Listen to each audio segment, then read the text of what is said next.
And I'm sure you'll find my conversation sound.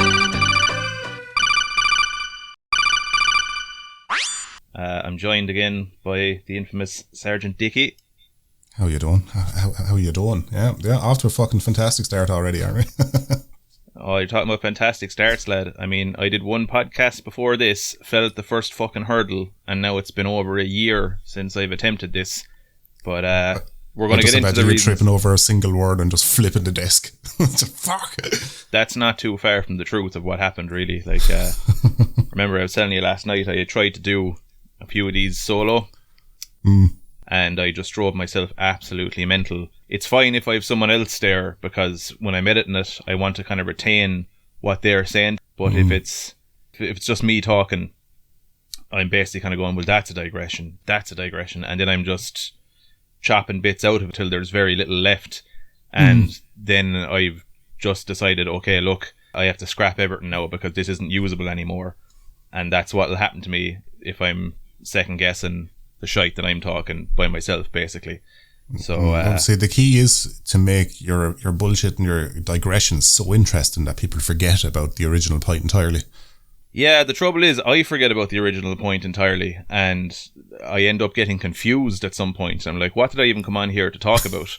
Which is actually probably a good time to nail that down for this discussion. But yeah, basically I just wanted someone to come on and help me talk about the old creative hiatus. It's been over a year since I've done anything. Well, since I've published anything. I have been working on a video for fucking ages, and I very overly optimistically put out a little what you call those yokes, little post there on the YouTube channel around Christmas time, and I was like, yeah, this video is coming soon. So as of now it's late August and the video still hasn't been published. Well, fine though about like announcing stuff. It's something I used to do early on myself. I was like announce stuff when I got an idea into my head and I'm like, oh yeah, people enjoy this, let's see how they react to it. What I found is, weirdly, just announcing it scratches a little bit of the itch, so I actually lose motivation to do the thing that I'm declaring I want to do, because it's like you get a little bit of validation or, you know, kind of a small sense of accomplishment from just announcing it, so you're actually less motivated to do it in a weird way. Yeah, I can see how that would happen, all right. My thinking at the time was, if I announce it, well then I'll just kind of feel all the more obligated to do it. But, you know, and it wasn't that I didn't necessarily have motivation to do it, but as you know there, I've been working a new job the last 9 months and I essentially live in the damn place. Yeah, there's a lot of optional overtime and I do every last bit of it because for the first time ever really I have a job that pays me reasonably decent money. And as you discussed on, I think, a recent podcast, you're kind of rediscovering your love of cars. And I suppose, even though I wouldn't say I'm rediscovering it, it's always kind of been there for me. We were the unfortunate children of the recession, in that I think the age we were at the time we started getting into cars was the tail end of the Celtic Tiger. So once that economic depression started happening, our ability to pay for cars that we liked and all that kind of thing, that went out the window. And yeah, they were always just out of reach, the price of them. That's it. I know a lot of younger fellas, like say I'm fucking 34 now, but I know lads 10 years younger than me that just because of the timing, they were able to afford the cars that I wanted to be able to afford far sooner than I was, and they've went through loads of cars that I still kind of fantasize about, but just because of timing, the way things happened and the way priorities kind of shifted, even once money started to flow back in after we got through all that recession shit, priorities had changed at that point in time. Well, how I look at it is, like, at the time, especially when we're coming up, we were able to afford cars maybe like sub $6,000-ish at the time, which, to be fair, like, there was a lot of kind of pretty cool hot hatches and stuff like that you could have got today. Sure, you had the Glanza Turbo, the Glanza V and that. Yep. You could, but not much better than that. Yeah, so they were like, you could afford them, granted with a credit union loan, because again, nobody had $6,000 kicking around back then. Well, no one of our age anyway. No, not at all. And then, like, what you'd have to do at the time when you seen all these lads driving their S15s and their Supers and all this shit around the place, like, you know, passing you by in the street, giving you a burst of a horn, just going, Jesus, that's some care. What you had to do was you had to kind of convince yourself. Those lads giving you a bust of a horn by... Yeah, those my lads God. with their big fucking engines. Oh, God. Yeah. But what you had to do was you had to convince yourself that cars weren't the most important thing in your life, which is hard to do when you're in that age, in your early 20s or your late teens and that. And so you start to shift your priorities over time, kind of going, sure, going on the lash with the boys or get a gaff, move out of home. Those kind of stuffs take higher priority because you just simply can't afford the fucking car. And then you can end up programming yourself to not put so much stock in this thing you actually love, being cars. And, as a result, you kind of drift a little bit away. We wouldn't say you completely unplug from it, but you do drift a little bit away from it. Well, yeah. And as you said recently, now it's kind of been at the track days and stuff like that has reawakened it. And I'm like, I forgot how much I just fucking love cars. This is the thing. Like, see, we had loads of stuff like that was against us at the time. I'm not sure has it improved much in terms of... no, well, that's one thing I was going to say is because the cars that we couldn't afford back then, we can't afford now because the fucking value of them's gone through the roof because of rarity. Yeah, well, that's something that I do want to talk about. But just in relation to once we were far younger, say when we were like 18, 19, 20, that kind of age, we were getting absolutely crucified for stuff like insurance. Oh, it's the fucking insurance. Can you remember the pain in the arse it was just to actually get a quote off a company when you had a fucking Jap import or anything remotely nippy back in the day? I had to lie to them, as a great many people used to have to do, and probably still do, about the nature of the Glanza that I had. Like, I had it insured as a 1.3 Starlet, because other than that, there was no way that I could drive it. At 19 years of age, they would have fucking laughed at me if I told them what it actually was. Yeah, sure. My younger brother did the same when he had the Modification Colt. He had him told it was just a 1.3 and it was down like that in the logbook as well. Insurance fraud. Yeah, but he got fucking done for that because he came across a guard at a checkpoint once that was cute enough to know to look for that, and made him pop the bonnet and realize things like that's not a 1.3 engine. Fucking done him for it. Yeah, you'll always get some pig ignorant bastard who is in the know. It always makes me think of the distinction between what's almost universal. I don't want to tear them all with the one brush, but I will tear most of them with the same brush. The old cops are pig ignorant bastards, but a lot of them are cute pig ignorant bastards. So cuteness is basically kind of like, for our non-Irish listeners, it doesn't mean that they are aesthetically pleasing in any way. It's quite the opposite. But they might just be like... snaky clever. Yeah, some type of cunt that knows what they need to know in order to extract stuff from someone else. So cuteness is a term in Ireland that's often used to describe someone like, oh, he's fierce cute with money. So basically, like, that lad doesn't waste money, or he's tight as fuck, or, any time he wants to buy something, he'll only ever give you half of what you're looking for, or something like that. But that's kind of cuteness. So you can be cute and you can be a pig ignorant bastard, which many of these cops were and still are, no doubt. Yeah.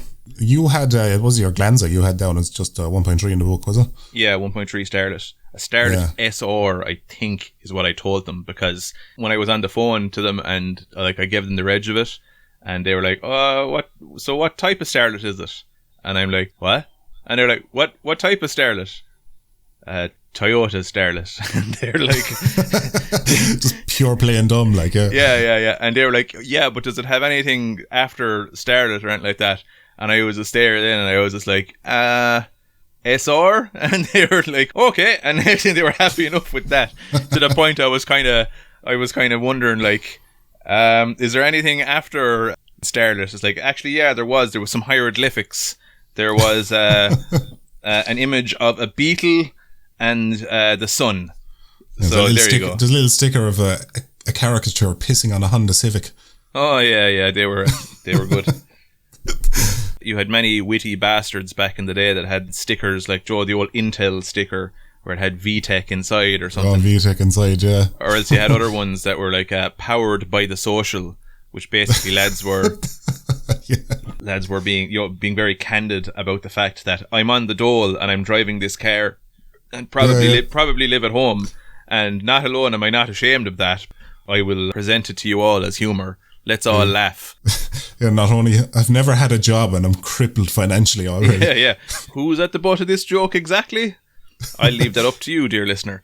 But anyway. My favourite one I seen back in the day for like lads who would like stickered up their cars was when you get a visor and over the driver's side it says like me or the driver, and then over the passenger side it says the bitch. Oh, fucking always taking me. Yeah, just yeah. A certain level of balls just to put that directly on your car. Like, granted, the vast majority of these lads were single, but I wonder why. I don't know. It's pretty moronic humour though. Like I remember seeing lads going around the place with stickers on the cars, stuff like 4 doors for more whores and all this kind of shit. And you're like, if it's not rubbing, it's not V-dubbing. Yeah. Another one was, I remember I was just thinking to myself like, oh, for fuck's sake, man, will you just remove yourself from the gene pool, please? This fucker, I remember he had a sticker in his car. What did it say? Cash, grass or ass, no one rides for free, is what he had on the back of his car. It's like, oh, you fucking... Ugh, you absolute fucking Philistine. Oh, but I do love the fucking humour in that though. Just not necessarily the quote itself, but just the context surrounding it. Well, it's kind of great that these lads do exist because you do get a fucking laugh out of it. It's not the laugh that they intended you to get out of it. No, not it at is all. Yeah. It is a laugh nonetheless. Yeah, I fear we have digressed already. What were we talking about? We're still talking about cars. We're not that far off the mark. I know, but I feel like we've gone into some kind of a... Like, we're talking about stickers now. I think there was a point we were trying to make, maybe. Anyway, look, okay, right. I'm going to try and steer this in a direction I think might be worth talking about. We were misfortunate in the timing of our coming of driving age, the cost of insurance, and then the impending economic recession that was about to hit us like a train. So I think all things motoring represented to us absolute fucking hassle, pain and misery for a while. At least, like, you know, if you had just like a bog standard car to commute back and forth to work, you'd probably be okay. But if you were trying to pursue something like a Japanese imported hot hatch, you know, you were just in for a world of pain to try and keep that thing on the road. You would probably... If you wanted any happiness in life, it was going to cost you. The sacrifices that you were going to have to make to have that car so you could feel like you were cool or whatever, or else if you just enjoyed driving the fucking thing, which was always my thing, like, you know, I always found it was like its own little therapy session to just go out the sticks in my Glanza or my Levin or whatever it was I had at the time and just drive the arse out of it and like tear, and I'd come back feeling all the happier for it, and I was like, okay, that's my therapy session for the week now. I feel better now. And I wasn't even much of a fucking...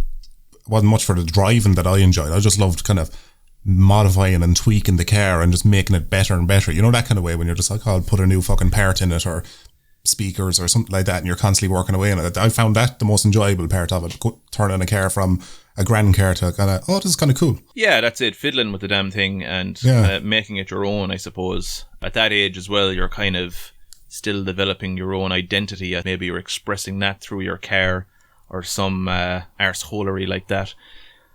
Yeah, what the great irony of things, the way that they've panned out, is because of the circumstances, both, you know, economic and otherwise, we always struggled to afford those cars when they were actually reasonably priced. This is going back 2007, 2008, that kind of era. Say my Glanza Turbo at the time, I remember cost me €8,200, something like that, 8,250. That's, I think I got your man down. He was originally looking for like 8.5, and I got him down to that. Yeah. And that's how much that car cost. And then, like, say there was a window of time after that then that, like, the value of all those cars nosedived for the longest time. I remember, I think like a Glanza V would have been down around $3,000. You could have got one at one stage. Yeah, decent. If not lower again, like, yeah. Yeah. But I think then there was a few years in between then and now where there was a kind of a motoring fatigue, if you will. Like, say, we all tried to hold on for dear life onto our cars and all that kind of thing. And I think that harmed us both financially and psychologically. So I think when those cars, they kind of came down in money, I think we were just kind of mentally checked out from that whole realm. There was definitely a good lash of years in between there where I was kind of like, you know, something, I do still like those cars, but I remember the hardship that they brought into my life.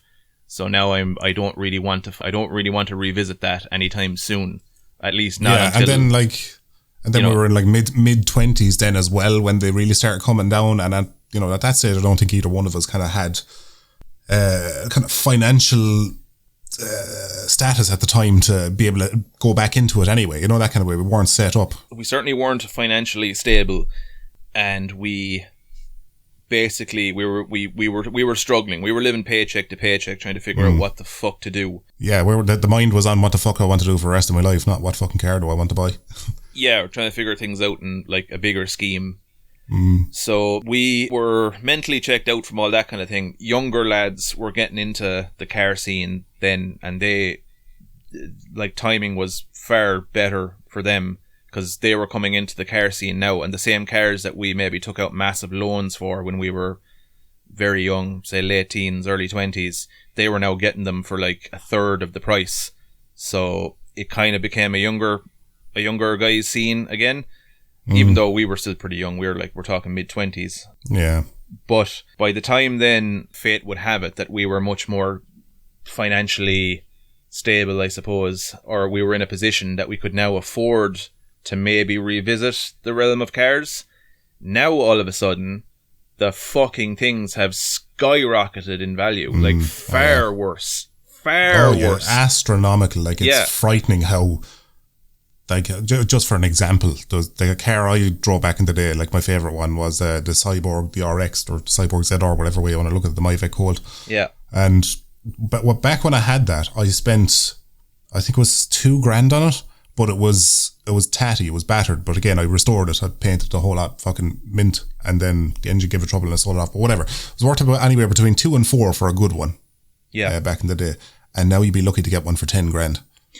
Yeah, this is it. Like, I mean, I'm looking on Marketplace and Dundee and all that stuff. As you know, when I had to sell my Glanza, it broke my fucking heart. Like, I pined after that car. And you had that for so long as well. Yeah, well, what felt like so long back then, but I suppose it would have been, yeah. I had it for 2 years. Was that all? That was all. I know it felt longer. Really, fucking, I felt like that's all you ever had for like 10 years. Yeah. But I had to sell that car for about half of what I paid for it. Because, I had to pay off credit union to just get the debt off my back. Because now the way things were, where once Ireland was this economic powerhouse, a false economy though it was, there was still opportunities there to get jobs that you could, easily pay for stuff like Jap imports. But now, because the arse had fallen out of it, basically jobs were few and far between, and if you got a job, it probably wasn't full-time, and it was most likely minimum wage. So, unfortunately, the Glanza dream was no longer fucking sustainable. But around that time, I also wanted to make the transition into the rear-wheel drive realm of things. And that opportunity was fucking robbed from me, of course, because by the time I was ready to do that, now the country was screwed, work was scarce. Yeah, basically, by the time things came around that I was anyway financially stable again, I was just mentally fatigued from cars and I didn't want to know. So basically, what's happened to me in the last 9 months, I've been working a pretty good job. I won't mention any of the particulars of which because employers do not... He's a male escort, lads. With those hands. A hand model, wasn't it? Yeah. Erection supervisor. Erection supervisor, yeah. It's kind of like, yeah, that's a horn, all right. But you got a great call back to old Dara's podcast if anybody ever listened to it. Yeah. Fucking yeah. You got a good old trab there going, lad. Yeah, that's definitely a horn. It was just like he's twitching upwards and it's like, whoa. Mind your eyes. But anyway. Where's his hard hat? Imagine that with little yellow hard hat for the top of your mickey. Hard hat. Yeah. What was I saying? So the last 9 months I've been working a job that pays me. I can tell you what I do on a day-to-day basis without getting into the particulars of, who I work for and all that kind of shite, because one, it's not relevant, and two, if it ever got back to employers that you're mentioning them in any way, shape or form, they probably won't like it. So I drive a forklift all day and I get paid reasonably well for it because I don't mind the job at all. I don't mind doing all the fucking overtime in the world. So that kind of created a surplus of money. Well, surplus is probably the wrong word, but more money. Give you disposable income anyway. Yeah, definitely. And outside of things in the creative realm, I don't really care for most things, as you know, and anyone who knows me knows. All of a sudden then, I started to kind of think about the whole car scene thing again. And not because I want to be part of any scene or anything like that. I'm that ship has sailed for me, but it's still just kind of something that I have a lingering desire for, was the transition from driving, Jap import front wheel drives. My dream rear wheel drive car at the time, the same as a great many young fella, was to drive the old twin cam, or the old AE86 as it's more commonly known on the internet. I think twin cam is a name that a nickname that they have in Ireland. I'm not sure do they have that nickname outside of Ireland. Ireland seems to be the only place that really calls them twin cams. Yeah, like if you see them in the States and Australia and all that, and like, it doesn't make sense because like a lot of engines at the time were twin cam, so it wasn't just that one car. Well, for whatever reason, people started to associate. It was the twin cam. Yeah, that's it. That was the definitive car. So basically, that name stuck in Ireland at least. But the AE86 for anyone else, for more international audiences, or the Corolla or Sprinter, depending on which variation of it you got. The one that I always wanted was the Truno with the pop-up lights, the same model from the anime Initial D. I'm sure a great many people are familiar with that one. I absolutely fell in love with that thing, having watched the anime and all that jazz, and I decided that that's what I wanted. But even though at the time, say we're talking 2007, 2008, they weren't that expensive. You could have bought one at the time for about 7-8 grand. Yeah, they weren't rare back when we were fucking... Even as old as they were not rare back when we were getting into cars. Yeah, they weren't nearly as rare. And even to, like, nowadays, they're not, you couldn't consider them to be super rare. There's definitely a whole hell of a lot less of them, but... Well, a lot of good work has, from people who love the cars, have gone into, like, keeping them alive and keeping them restored and stuff like that. Like, there's... Yeah, there's great love for the car that's keeping them around. That's it. There's possibly the biggest community surrounding a single make and model of car with the whole twin cam thing. Like there's a huge kind of a car culture surrounding that particular car. It's definitely got massive fandom, and there's various reasons for that. It was kind of big in the rally scene, and you have stuff like Initial D, and the fact as well that they just look cool. It was a 1.6 rear wheel drive, which was just completely unnecessary for a 1.6 back then. It was just extra. So it was like a lot of people's first rear-wheel drive car would have been that back in the day. They were like the last of the sporty rear-wheel drives that Toyota were making. And a lot of manufacturers were kind of the same, where there was this shift towards making all of their kind of sporty models front-wheel drive because it was cheaper to produce, if I'm not mistaken. Now, I don't know. Maybe I'm wrong. Maybe there's multiple reasons for it. Well, I would say that like the last gasp of like rear-wheel drive sports cars came around the time of like the RX-7, the Supra, the Skyline, all them. That was kind of the last hurrah of the good Japanese sports car. So I'd call it late 90s, early 2000s was probably the last time. Yeah, that's it. Or, really good car. Fucking anyone really, because the car scene got really boring for a while, and it largely still is pretty boring. You do have a few exceptions to the rule, but for the most part, the car scene is pretty shit. Well, what I find is, I'm going to digress a small bit here, so I'll just make a mental note, but it's just the newer versions of those cars, like the new Supra, the GT86, even the new... My problem with that new Supra is it is not a Supra, it's a BMW. And I was on board with that straight away when I heard it was a BMW engine, and I drive a fucking BMW, and I'm just like, what the fuck are they doing putting a Beamer engine? Yeah, but regardless of whether you like Beamers or you don't, if you want to fucking buy a Toyota and you go and you buy a fucking Toyota only to be sold a BMW, you've been missold something. Doesn't fucking matter, like.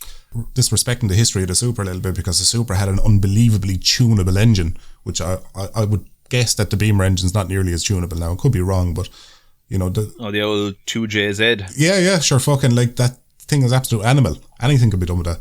But what I will say is like, yeah, it was made it was made extremely iconic by the original Fast and Furious movie, and you had, that orange one that Paul Walker drove in that, which is, I'll just make a little side note here, was a horrendously ugly looking bastard. It really was. Iconic as it may be, but fuck me, what an ugly piece absolutely. of shit. There's actually behind the scenes of Fast and Furious movies as well, where the people who procured the cars are talking about it, and the amount of studio interference are like, change the wheels on that car should have chrome wheels, and the people who are like car people procuring the cars are like, that'll look fucking horrible with chrome wheels. What are you talking about? Yeah.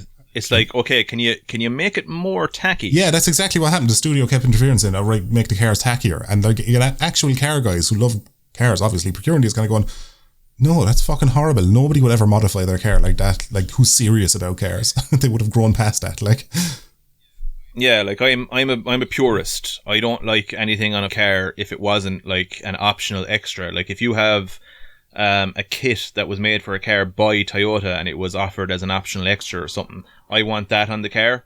But anything north of that, I don't want to fucking know about. Like, it's actually funny because I work with a couple of fellas who are into cars. One of the fellas drives Sylvia S14, and he's big into stuff like, modifying the mirrors and stuff.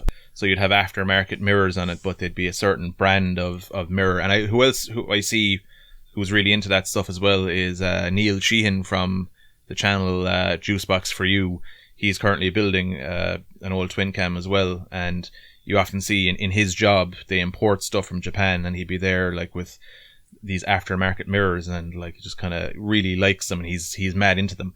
I personally hate all that shit. I want the car as standard as humanly possible. I'm going to be real diplomatic with my answer, because you know me, I was never afraid to modify the look of a car at all. So I find that as the older I get, the more understated I want my car to be. I don't want it to be as shouty. So I'll tend to actually lean towards like factory stuff now. See, I was always that way. But like, I can still appreciate a car that's got a lot of work into it. If it's got like a fucking cool paint job and insane bumpers and stuff like that, I can appreciate that as well. Doesn't really bother. But it really depends on the car, I suppose, as well, because certain cars, like a twin cam, absolutely no body kit should go on a twin cam other than the one I came with. Like maybe a little lip kit on the bottom, something like that, just to kind of spruce it up a small bit. But like, no, when you see these mad fat bumpers on a cam, I'm like, Jesus Christ, that's horrific looking. Yeah, like fundamentally it comes down to whatever you're into yourself, lad. Knock yourself out. It's your money, it's your car. Just while we're talking about our own personal tastes, say, what drives me mad when I see twin cams is stuff like, lads putting these fucking wide arches on them and stuff. Like, it just screams tacky. Yeah. I don't like it at all. There's the game Need for Speed Underground 2 that had a twin cam in it, and every time, like, I never put a bumper on it, because when I put the bumper on it in the game, I'm just like, geez, that looks fucking awful. Like, like standard. Like, you can really tell when, something wasn't made for the car and it was just something that some fucking lad dreamed up. Yeah, so it's like if you ordered a fucking twin cam off wish.com, like.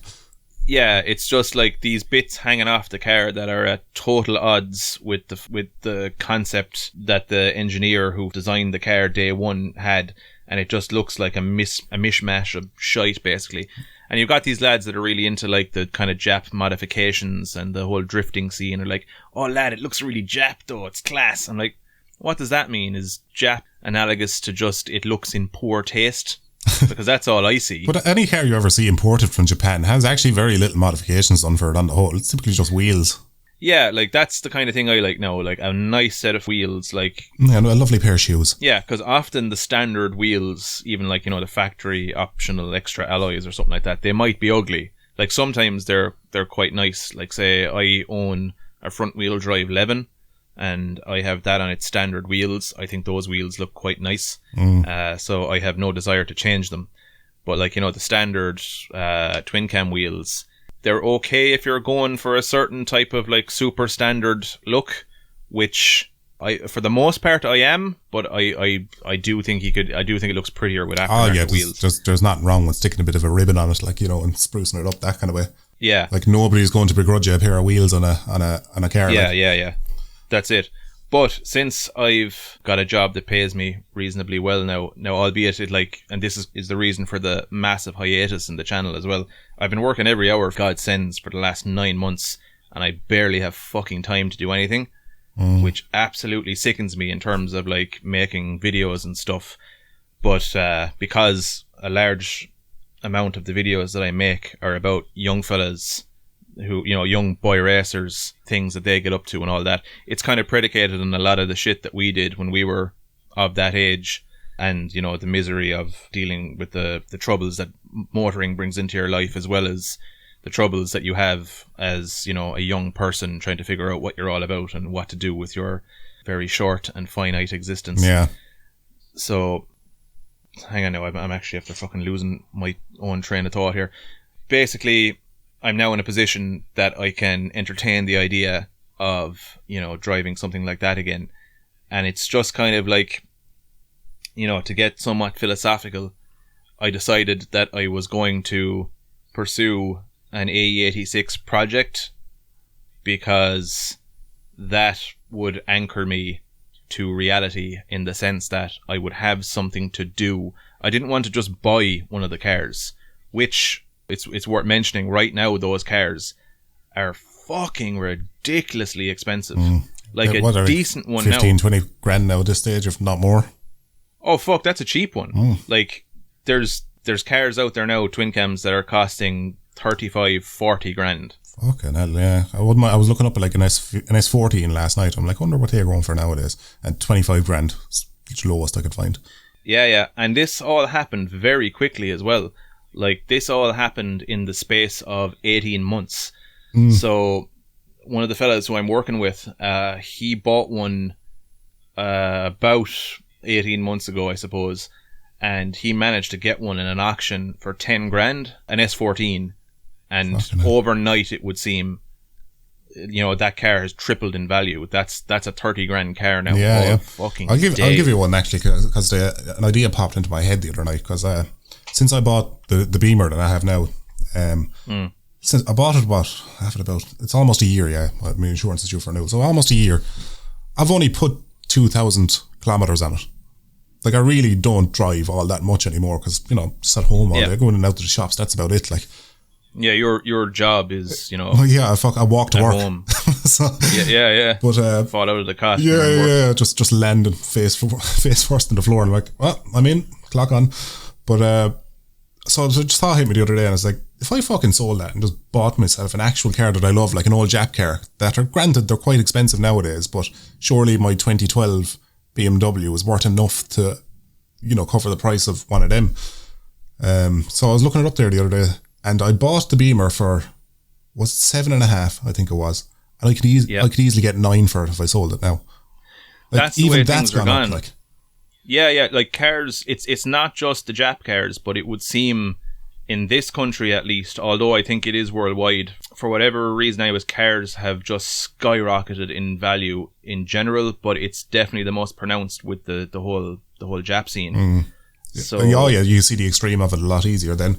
But the thing, what's put that thought in my mind now is, like, if I'm only doing 2,000 a year, I could easily run and maintain a car that I actually like, that could break down way more often than the car I have now, you know? Yeah, if you were driving it fucking all day, every day on long commutes, possibly. Yeah, but sure, fucking, when do I ever drive the car? Other than, like, when myself and the missus are going shopping or going away somewhere and all that, I'll do all the driving, like, because she's always driving in and out to work, but that's as far as I bring it. I could trust an old VZR Pulsar to make it to Rossgrey or Cork or something and back handily enough, like. Yeah, that's it. But, like, the trouble is, what's just a real sickener is, like, you know, if we were looking this time a year and a half ago to buy the stuff that talking about now, you'd be talking, like, you could probably have gotten your Pulsar for maybe fucking 4 or 5 grand or something like that. Well, here's the thing. Before I bought the Beamer, I was looking at Pulsars and stuff, and I remember talking to you about this before, about the cost of it, because I was really fighting myself, because I was like, I can afford either a decently new car or a car I really want, but that will probably cause me a lot of hassle in the long run, you know, that kind of way. But I settled for the Beamer anyway. But, like, at the time I was looking into it, and I think it was 6.5-ish grand for a Pulsar to import it from Japan and get it. I don't know if that included VRT, but about 6.5 grand. And I looked it up now, and it's about 9 grand. Yeah, this is it. Like, it's gone absolutely insane.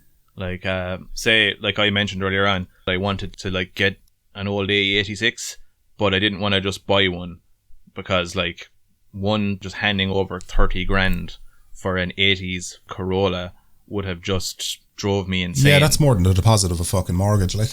Yeah, there you go. So now the route that I've chosen to go down, I'm not going to fucking save anything by doing it this way. So totally aware that this is, I haven't done the more financially sensible thing.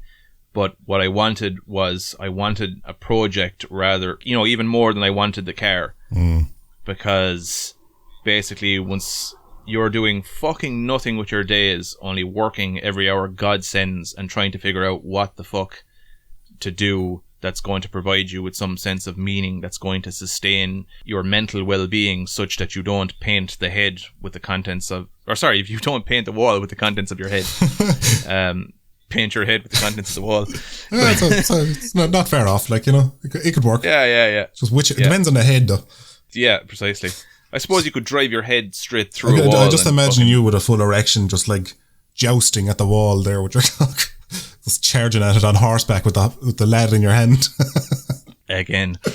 But, well, yeah, sure. For all the use I have it for these days, I may as well be jousting at the fucking wall. But anyway, yeah, so I decided I was going to go down the whole road of building the bastard thing, and the bare shell alone, a good shell though it is, cost me like $4,000, and that was my starting point. I since have 2 shells for 2 different fucking AE86s, and I've been gradually, you know, acquiring all the different bits and bobs over the course of the last 9 months. And I am a frightening amount of money into the fucking thing, but I pretty much have everything that I need now to go into the car. As of now, there's a fucking engine being shipped from Poland. I managed to source the engine that I wanted, which is the old 20 valve blacktop, the engine that's actually from the front wheel drive 11s, like the 11 I have at home. A lot of people were like, would you not just tear the engine out of that? I'm like, no, I'm not killing the fucking car. Yeah, I'm not borrowing from Peter to pay Paul. Yeah, precisely. But even now, if you wanted to buy a blacktop 20 valve engine over here, the engine alone would cost you $3,000. I was very fortunate in that I found a guy, Poland, who was selling the engine, the gearbox, and all the various little bits and bobs that you need to convert the engine to rear wheel drive configuration. It was like a project he abandoned himself or something, was it? Yeah, I think he was going to put it into like a not a twin cam, but maybe an old DX Corolla or some shit like that. He was doing something along those lines, but I think he ended up buying a Mark II Escort, so he wanted to go down that road.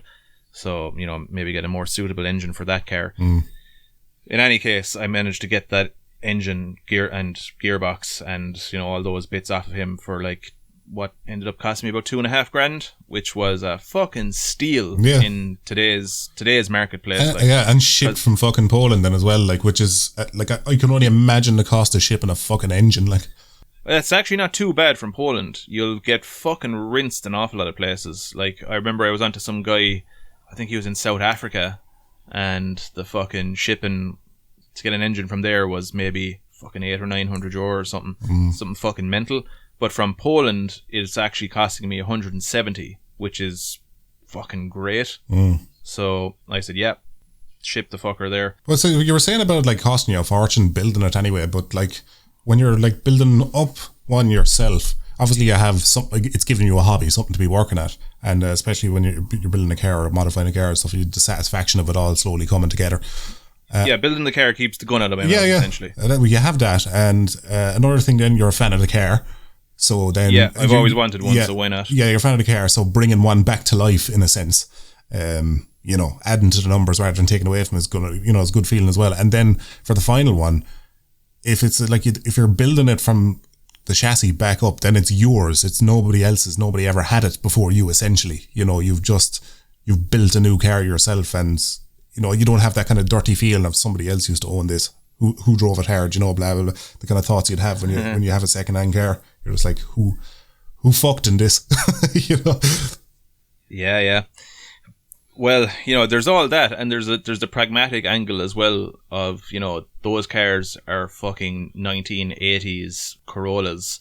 So if you did go away and spend $30,000 on one to just buy one outright, it's likely hiding fucking rust somewhere that maybe the guy that sold to you wasn't even aware of himself, but the likelihood that there's rust on that car is almost fucking certain. Yeah.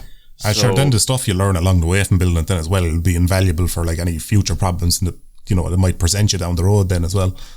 Yeah, so at least if you're starting from like where I was starting with fucking bare shell, bare metal, you can get whatever rust cut out of the fucker, get whatever welding needs done, underseal the bastard properly, paint it whatever the fuck colour your heart desires, and basically you kind of have a car that from the fucking ground up is your own, exactly, you know, the way that you'd want it. And as I stated before, it provides me with at least some sense of purpose that would, you know, that is sorely fucking needed in a existence that basically consists of slaving, suffering, and expiring. Yeah, basically. yeah. Well, I would like fucking. That's kind of what you need then as well. Like, yeah. Like, there's so much satisfaction in just working on a car then as well. I don't know if it's just an innately like male thing where you like fixing things. You know, it just really scratches an itch in a man. Where it's just like, oh yeah, I feel good now from doing that. You know, a lot of people would say like, you're fucking mental. Would you not use that for the deposit of a house? But to me, a house has always just fundamentally been a hole to die in. Like, so what am I going to do? So, I've got my house now. I'm going to fucking sit in this house and just wait until fucking death takes me. Yeah. Like, you know, I'm happy enough to plod along without a gaff to call my own for another few years. I'm not at the stage where I feel like a house is completely and utterly essential. Like, after my contract with this employer is up, there's a possibility of permanency. At that point, if I were offered that, I might consider buying a house at that point. But I'm thinking I might want to fuck off abroad and just wander for a few years too. Yeah, I mean, there's I'll be plenty opposite of now with that when it comes to a house, because like for me, a house is going to be a ground zero to be able to do stuff with more cars in the future. I'll have a place to put a car, and I'll never have to worry about a landlord kind of going, right, you need to move out now, you know. And you're like, what the fuck am I going to do with all these cars I parked in the yard? Like, you know, I won't have any to deal with that. So for me, a house is a higher priority than, like, you know, cars. Ideally, if I had like the price of a really nice car or the deposit of a house in the morning, I'm going to go for the house. But like, you know, then the cars can come later. That makes sense. You see, I'm fortunate enough in that my parents they live out the country and they have a bit of land and a couple of sheds. I'm also like rebuilding one of the sheds because it's a fucking piece of shit old thing. The roof is falling in it. And you're some handy man, huh? Huh? Yeah. You give any man a handy. I most certainly would, with enthusiasm and gusto. We'll cheer him on the whole way. Yeah. Mickey in one hand and an emergency glass of water in the other. Yeah. It's like, Jesus, lad. Well, fair play to you. That's a good 70 mils there that you managed to fucking produce there. It's been some years since you've been able to shoot it that far, lad. Fair play. Yeah. Well, trajectory has suffered none over the years. What was I going to say anyway? It's an accomplishment in and of itself. But anyway, this whole fucking thing has been basically like fucking explaining why I haven't been putting out content, even though like it actually fucking pains me that I haven't been putting out stuff. But I've been working on that fucking video for like the last 9 months, and the problem with working on stuff that's like, say, the videos that I make, they take forever and a fucking day. And when your time is extremely limited and you've also chosen to take on this project that also takes a lot of mental energy from you in terms of just, you know, thinking about what you need to get, you know, trying to source various parts, having to kind of rebuild an old fucking shed into a place that the car can live when it's done. Otherwise, you're just putting a freshly rebuilt 80s sports car out in the rain for it to rust all over again. Yeah. So basically, you know, all my time has been eaten up between work and trying to do that stuff. And I naively thought that, you know, oh sure, I could still do all of that and make stuff. And I have been able to make stuff to some degree, but just my time is more fucking limited than it's ever fucking been. Yeah. And it's such a pain in the arse because, like, when you're not in work, you're fatigued from being in work. Oh yeah, you'd be jaded. Yeah, like I can't tell you the amount of times I've sat down in front of the PC and I've tried to edit and I couldn't think my way around the most simplest of things. No, you do. Well, sure, fucking throughout the day at work, you get fucking what's called decision fatigue as well. Like, and it's hard to edit a video, something that requires you to be making constant decisions. after a day of work because your brain's just not going to engage. Yeah. I am about 50% of the way through the video that I'm currently working on, and my solution to this whole kind of thing is like the podcasts aren't nearly as time consuming and intensive to make. So I'm going to try and make more podcasts just to maybe scratch the creative itch. And after I've got this video made, because this video is kind of a long form video, the current animation that I'm working on, once that's completed, I think I'm going to try and maybe make them shorter and have them more conversation based. I'm going to try a few new angles basically.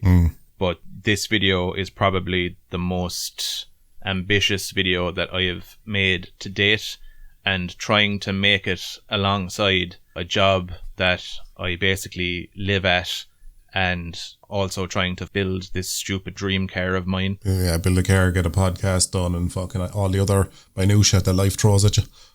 Basically, yeah, and like, you know, it's God forbid then any of your friends get onto you and they're like, hey, do you want to go for a pint? And you're like, oh, hey, do you know what? I'd love to go for a pint. I haven't seen you in ages. I could do with a pint. And sure, yeah. And then you end up getting fucking hammered and you leave yourself in an awful fucking state and you're not fit to do anything. And next thing, that weekend that you thought you had has evaporated and you're back in work, and now you're going to be working 10, 11, 12-hour days. And, you know, this is all stuff that I've elected to do, but it's kind of necessary because the project that I have decided to undertake is an extremely fucking expensive one. But I feel like it's something I have to do, just, I don't know, for my own satisfaction. Yeah. And sure, fucking at the end of it, then you have a car you love, like, so. Yeah. And, like, at the rate that those cars are appreciating in value, like, I highly doubt that I would ever be of the mind to sell this thing after it's done, because I'll be too attached to it by far. Yeah, no, you made that mistake with the Glanza. Now I can't see you doing that again. My hand was forced with the Glanza because, you know, just the economy was completely and utterly fucked, and there was no way that I could keep it without... I'd say the only way that I could have kept it is if I decided that I wasn't going to drive it, if I was going to sit home and I was going to survive by licking moisture off the window. Yeah. You know, if I committed to doing that for about 5 or 6 years, I would have probably been all right. But, you know, that didn't seem too no, but sure, like, and then at the time, then as well, like when you're fucking, you're having your car and all that, and you're starting to realize, it's like, wait now, if I actually spend my money on going to the pub, I'm much more successful with getting me dick wet. You know, instead of just doing laps of the town. I remember that was a thought I had back in the day where I was just like, yeah, like I had the car and I didn't need the car, especially at the time. And it was costing me a fortune. I was like, I'm actually like, when I go to a pub, there's a good chance I might pick up a girl. Like it happens. Whereas there's like no chance. The car I can just drive to Fanny, but there's more work involved. Yeah, you see, once we were far younger men, say in our mid-20s as opposed to our mid-30s, the drive that you had to go out and pursue said ride was much stronger. Thankfully, that's backed itself off a fair bit. So, in a sense, I can do without in that realm. Tell me, you know the Levin? Just while we're on that topic, the Levin. The Levin that I own. That's not the same one you had a few years back, was it? You had... No, I had a blue one. Yeah, that's the one I'm thinking of now, yeah. Yeah, I ended up breaking that car for parts because... You made a small fortune out of that, didn't you? Yeah, I made a hell of a lot more than I fucking paid for the damn thing. But I actually bought it with the intent, I wanted to drive it because I loved Levins. I loved anything, you know, 90s imports, Toyota, loved them. So I actually wanted to keep it, but no matter what mechanic... You see, it started giving me a bit of trouble with emissions. And no matter what mechanic I brought the fucker to, no mechanic was willing to put the time and effort into it that it needed to get sorted. And I ended up, like, out of frustration, breaking the car for parts. And the engine that was in that car is the same engine I've bought now from Poland. And at the time, I remember I sold it to a fella who did exactly what I'm doing. He put the engine into a twin cam. But as soon as he got the engine out of the car, he realised that there was a plastic O-ring on one of the injectors that had melted or broken or something like that. And it was causing the car to kind of misfire and to trigger the knock sensor in the car, which was causing the car to overfuel and all this shit, which was throwing out the emissions. Yeah, and sure, that's the thing. Even though it was such a fucking simple fix, you would have never found somebody that would have went looking that deep for it. Yeah, basically the problem is, like, actually a friend of mine, brother, has a term for these guys, and it's perfect. There is an awful lot of Lego mechanics out there. Yeah, you told me that phrase before, and it's beautiful. It is beautiful. Like, the only thing they're interested in doing is, like, this bit's broken, take that bit out, put in new bit.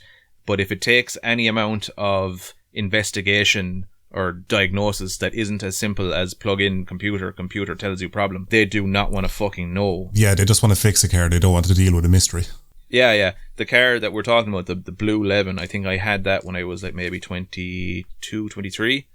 And I was trying my living best to get a NCT in it so I could drive the thing. And every time I brought it to one of these lads, I was getting charged for whatever it was they were doing. They were just basically throwing shit at the wall, seeing what stuck with regards to, like, oh, we'll change this part, and we'll change that part. And I'd have to pay for these parts every time. So this thing was costing me a lot of money, and the problem wasn't getting solved. So once again, out of fucking sheer frustration, I broke the fucking thing and sold it off for parts. Yeah, so exactly what happened to my fucking Cyborg, was that gremlin in the engine that no mechanic could diagnose. Yeah, they probably could have diagnosed it. Oh yeah, I've no doubt they would. They just weren't fucking arse looking that far into it. The ability was there. They're like, okay, look, I could put 10 hours into diagnosing what this problem is and charge this lad, this young fella, whatever. Or else, you know, someone else comes in, they've got a problem that's as simple as remove this part, put in this part, problem solved, and now I can charge you this much money. Because they probably knew as well the amount of money that I would want to put that amount of time into diagnosing the problem, this young fella almost certainly doesn't have. So I'm not interested. Yeah. So, you know, basically they would try a few quick fixes, and if none of them panned out, they just shrug their shoulders at you and go, I don't know. Yeah. And it's fucking, it's annoying as well, like when you have something like that, because like fucking, I remember when I had the call, like when the Modification kicked in and fucking all was going well in the car, it was such a fucking nippy little fucker, if you look. But then it'll go into limp mode out of nowhere for no good fucking reason. And limp mode, doesn't your Mickey go into the same mode? It does, yeah, especially when I've given it socks as well, like, you know, so a very similar problem. But I've tried bringing that to a mechanic as well, but I was fucking, I had the guards called. Yeah, so it's like just when I'm enjoying this the most, it goes into limp mode. I don't know what this is about. Like it hits my Vec there for about 7 seconds and then lose all power then. Yeah.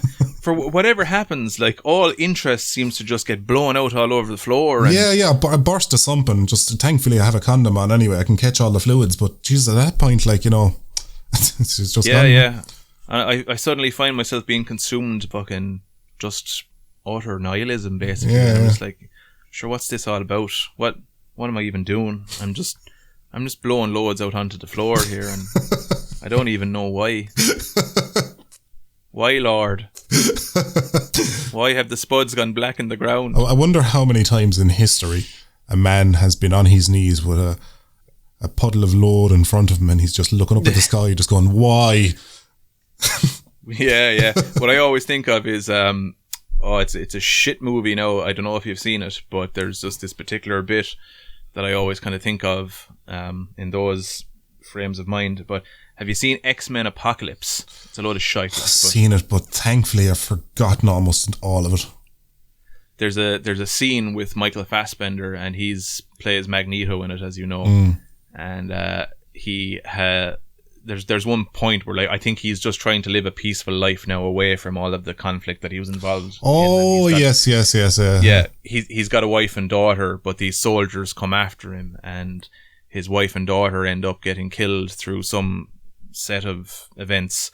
And then in anger, he uses his magnetic powers to kill all the soldiers. And then the scenario ends with him in the middle of the woods on his knees, just screaming into the heavens. It's like, is this what you want from me? And I always think of that in those scenarios where you're just basically screaming at God, going like, is this what you want from me? It is. That is the fucking feeling that washes over you as a lad. That post nut clarity.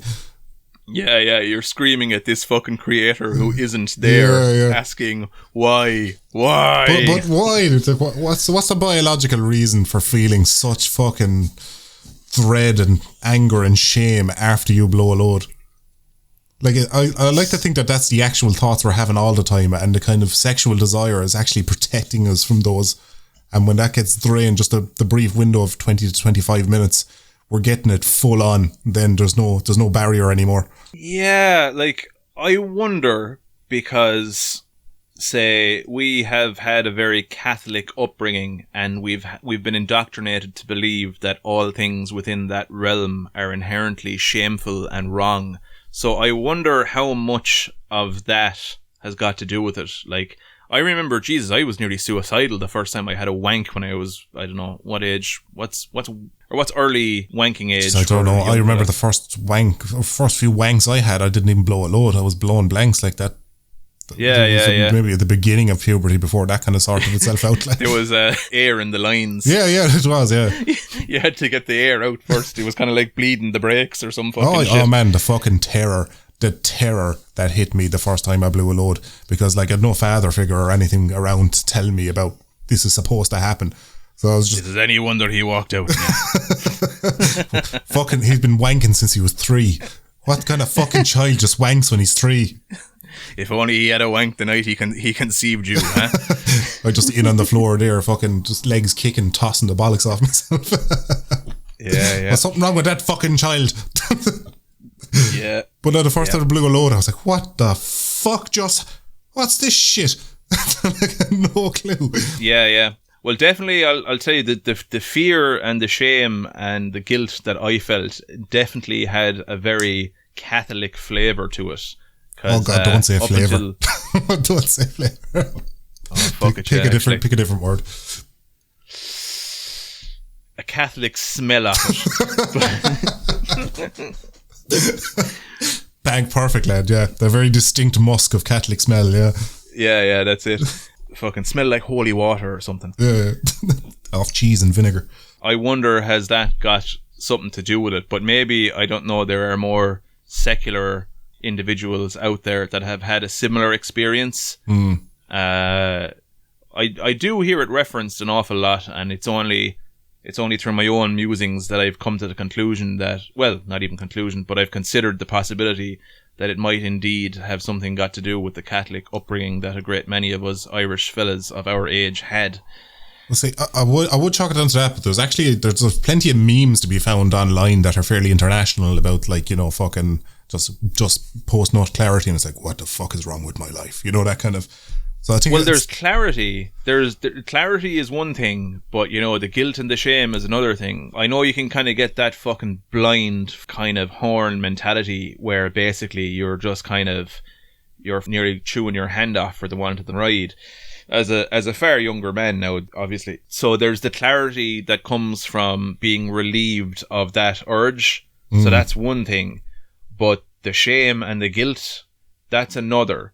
Now, I'm not completely decided on whether that's just an innately Catholic response. It might in fact be due to some other factors, but I suppose I'm joining the dots and this is what I'm coming up with. And hang on, I've just realised, you know, this is a podcast where I was basically supposed to address why it is I haven't been putting stuff out and talking about cars. Because you won't stop talking about Mickeys. Yeah, and now we're talking about fucking blowing loads and fucking Catholic guilt. Well, sure, just do a poll in the comments there. Did you want more Catholic guilt, cars and rod? Yeah. Or, which I suppose is a good time to actually maybe put stuff to the audience. So yeah, I'm thinking I'm going to try and make these podcasts a more regular thing. I might indeed do what you've done and stick them on a separate channel, because there's probably some people out there and they're maybe interested in seeing some of the animated videos and not necessarily interested in listening to me talking. Yeah. Well, which is totally fucking reasonable. Yeah, that's exactly what I did. It's like, this is low effort stuff. I don't want to mix that in with stuff I actually try to make fantastic. Stuff that actually fucking kills me. Yeah, exactly. I don't want to fucking, you know, I view them kind of separate things in my head, so I might as well have them separate channels. Yeah. So I might very well make a separate channel for him. And I was actually going to reconsider the name. I'm probably going to call this one like TippCast number 2 because it'll be on the main Just a Tip channel.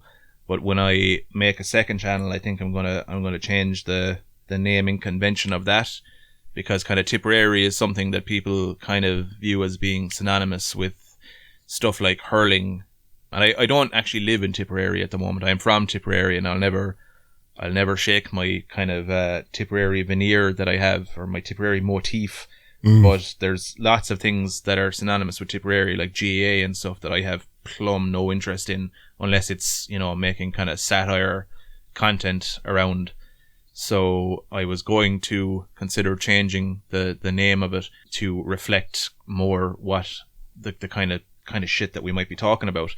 Yeah, so like, apart from cars, could be podcasts about, I don't know, fucking funny stories, or stories at least that I fucking think are funny. I don't know the fuck. Yeah, it all depends on what they want to hear. So you could do anything from what's in the news to, you know, listener questions, stuff like that, you know. I quite enjoy listener questions because, like, you know, giving your 2 cents on other people's problems, like, it's, you know, the questions you get are like interested in and of themselves without you even adding that into them. So it's kind of a lot of fun to maybe give people a different perspective on something that they're going through at the time as well. Yeah, could certainly fucking do that. You could do a whole kind of thing as like, you send in something that you're dealing with, and I will give you some fucking horrendous advice. Well, do you have like a Twitter or an Instagram or something that...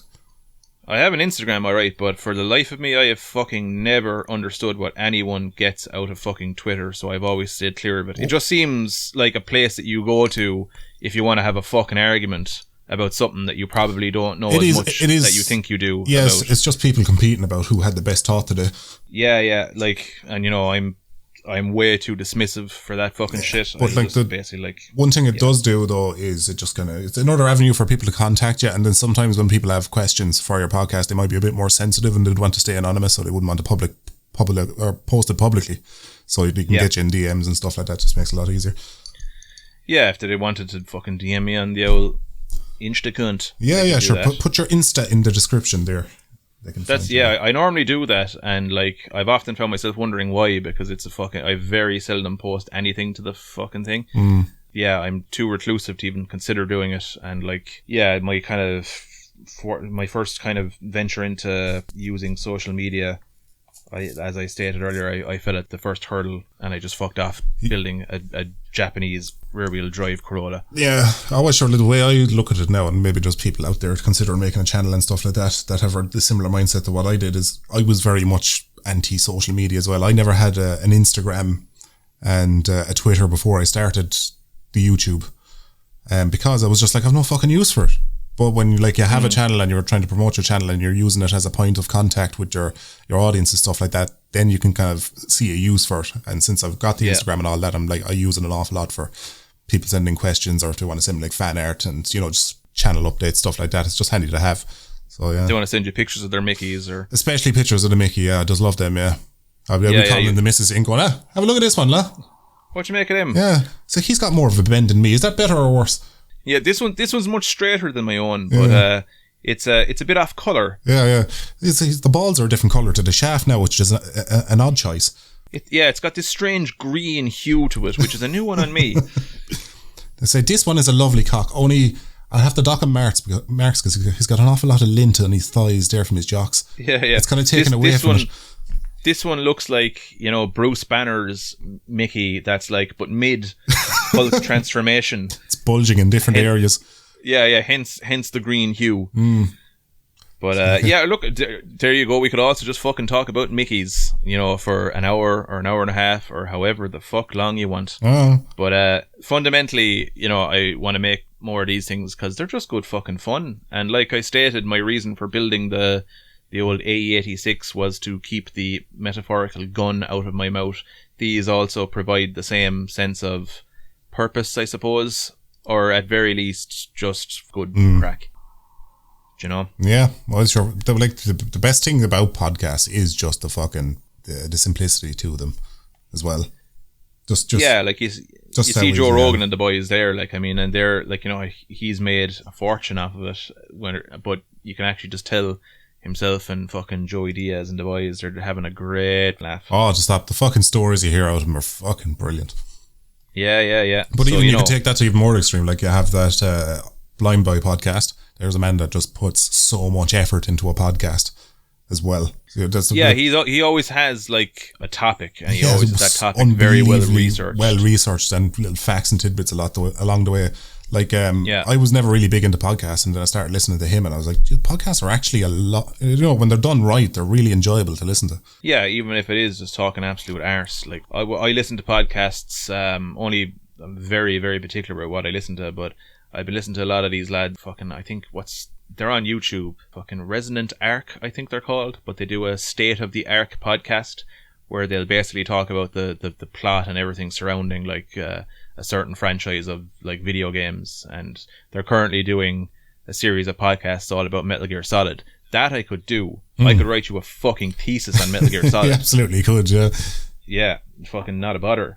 So, if that was something people were interested in, I could do that. There's a lot of books and stuff, even stuff that like I recommended to you and you read, like Hyperion, all that kind of shit. We could talk about that crap. I don't know. Or else, if, like I said before, if you just want to talk about Mickeys, we can do that too. Well, see, that's the universe I stay in, just talking about Mickeys, because anything else requires a lot more effort, and, podcast not being my main focus. So I'm happy to just talk about Mickeys. Yeah. There's no need to stand on ceremony here. We're going to be having a discussion from the gutter, and that's it. I've got a couple of facts for you, lad, if you want. Okay. And these are they false facts? Who knows? Right. I haven't fact checked them. Right.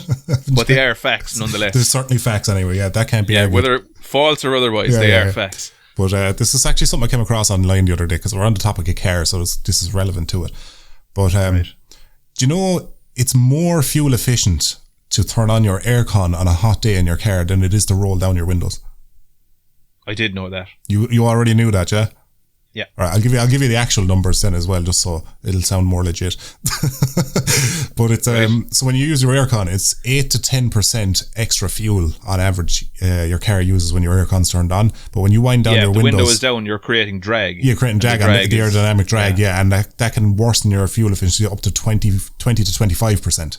So you're actually it's better. It's more fuel efficient to just turn on your AC, which everyone I've said that to in real life have been blown away by it, because they're all like, oh no, when I turn on the AC, it'll just drink the petrol, I'll just fucking wind down the window, it'll be fine. But that blew me away when I learned about it. I've got a couple more facts. I've lined up these facts for a podcast I was going to be doing in the coming weeks, but I think it might be interesting for a bit of listening there for you. Yeah. Right, this one is in true Ducky fashion. You've decided to blow the load early. Yeah, that's it. I can get more facts. I think I've 3 facts here, but I think there's probably more than that if I look hard enough on the internet. This other one is drinking urine is actually worse for you than dehydrating. So like Bear Grylls was a big thing where he was like, drink your piss if you're dehydrated and it'll keep you going for another while. No, it's actually worse, because your kidneys use more water to separate the salt from piss than it otherwise would have if you just didn't drink any water at all. That I didn't know. So I better go and, pour those bottles of piss I have in the fridge down the sink. Yeah, I've been drinking this for years. Well, fuck it anyways. That explains an awful lot. And this final one, and anybody who's listening, this will bother them, or they'll at least they'll go looking and checking. And it is the type of earlobes you have is a dominant gene. So if 2 people have different types of earlobes, they have like earlobes that dangle down and earlobes that are like attached at the bottom, if you know what I mean. Yeah. And that's a dominant gene. So that basically means if both your parents have dangly down earlobes, then you have to have dangly down earlobes. If both your parents have attached earlobes, then you have to have attached earlobes. It's. What if both your parents have Mickeys? Then you have. No, there's a joke in there somewhere, and I'm trying to think of it. There certainly is. Then you have no toilet seat. I don't know. Then you are, in fact, a spider. Yeah. No, you have 2 fathers. But and if your parents have one earlobe or another, it can go either way. But if both your parents have the same earlobe, you have to. And now people are going to be like listening to that fact, and they're going to be checking their parents, and they're going to find out that one of their parents, their mother might have strayed. Isn't it the case though that everything that you have is a result of a dominant gene being expressed? Yeah, that's it. But with earlobes, there's something about them where it's just if both your parents have them, then you have to have them. There's no variance in that. There's no randomness in it. You have to have it. Whereas other things can go one way or another. Like you have stuff like being ginger and stuff can be like a recessive thing, but can still appear. Yeah. But so mad. Yeah. So next time you're around your parents, just have a close look at their ears, compare them to your own, and see if your mother was the town bike. I have a dangly on my left and an attached on my right. I can't explain it. Huh. Yeah, I certainly won't be going to my parents to look for answers, because the more I look at my parents as I get older, the more I see myself, and that fucking disturbs me to no end, to absolutely no end. I can think of teenage me swearing into the skies, I'll never be like that pair of cunts, only to realise that I'm just the next iteration of both the cunts. But there you go. Oh yeah, there's nothing worse than seeing your parents and yourself. You're like, no. But at least when you can identify it, you can, steer the ship a little bit better going forward. Well, you think you can, but as you know, I am a determinist, and I think that's a nice thought. Ultimately, you're just screwed. You're just fucked. Give up now. Yep. Time to fillet a shotgun. On that wonderfully upbeat note, I think we will end this hiatus breaking podcast. Dear listener, if you have any feedback, horse it into the old comments there. If there's anything that you want to see from future podcasts, that video is on the fucking way. I'm just struggling like no one's business to find the time to make the fucker, but I'm about halfway through it, and it's, like I said, it's the most ambitious one I've made yet, so there's just a lot of fucking moving parts to it, but I hope to have it out reasonably soon. The last animated video I made came out 12 months ago now, and that's pretty fucking disgraceful, but... Tis a bit, yeah. You couldn't really... I couldn't comfort you on that one, lad. We won't dance around that one. It's a fucking absolute shambles. But sure, look, it is what it is. Oh, yeah. Well, sure, look, fucking shit happens. You'll get it out eventually. 'Tis done when it's done. Yeah. That's it. But sure, look, fucking get back into the podcast game like this now, and you'll be laughing. At least you can still touch base, like. I'll be laughing, or maybe crying. And if that's something that you're interested in listening to as well, I see an awful lot of people on Instagram, and they just post videos of themselves crying about something. So, well, you could pull that off, lad. If you just had a wank just before the stream or the recording. Yeah. Because two of us could do it. Now. Yeah, two of us could do it. Yeah. ASMR, and PJ and Ducky wanking. Wanking and crying. I just bawling after it, like. Would we go full on ball, or would we do the kind of suppressed whimper? Maybe like the way a child cries, where they try to suppress it but they can't. It's like